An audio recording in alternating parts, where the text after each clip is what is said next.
Gusto, kinaro. Bagong taon, bagong pagkakataon. Sino mag-aakala? Ako pala'y pinagpala. Ha? Di ba noon, higit sa 3 taon na ngayon, para talagang pinadhana, ako pala ay mahal ni Bathala.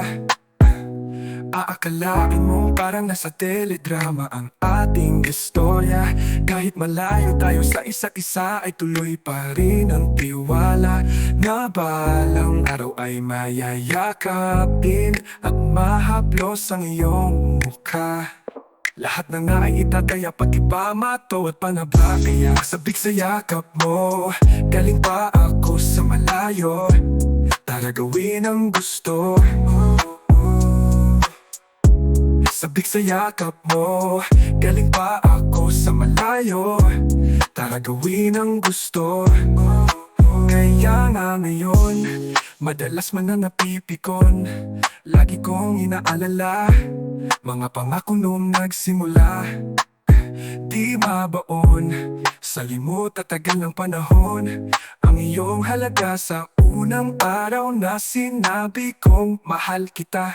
Wala na akong ibang makita, napapantay sa'yo sinta. Wala na ngang ibang mamahalin hanggang sa pagtanda. Wala na bang paraan para tumigil ang oras at umaga?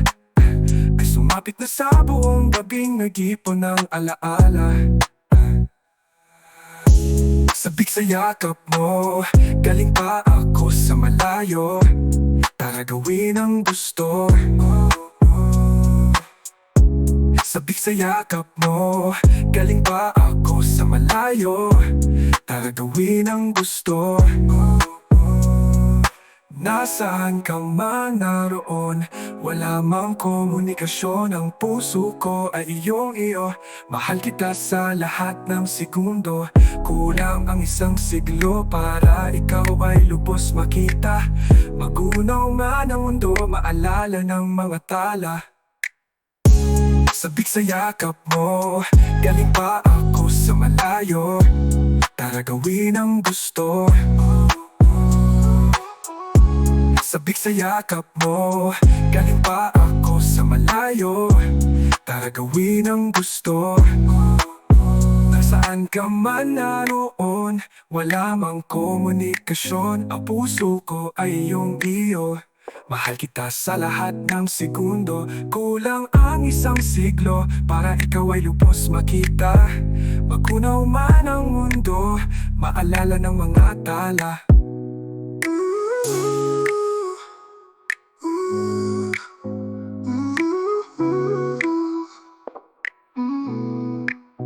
Kung saan ka man naroon, wala bang komunikasyon. Ang puso ko ay iyong iyo.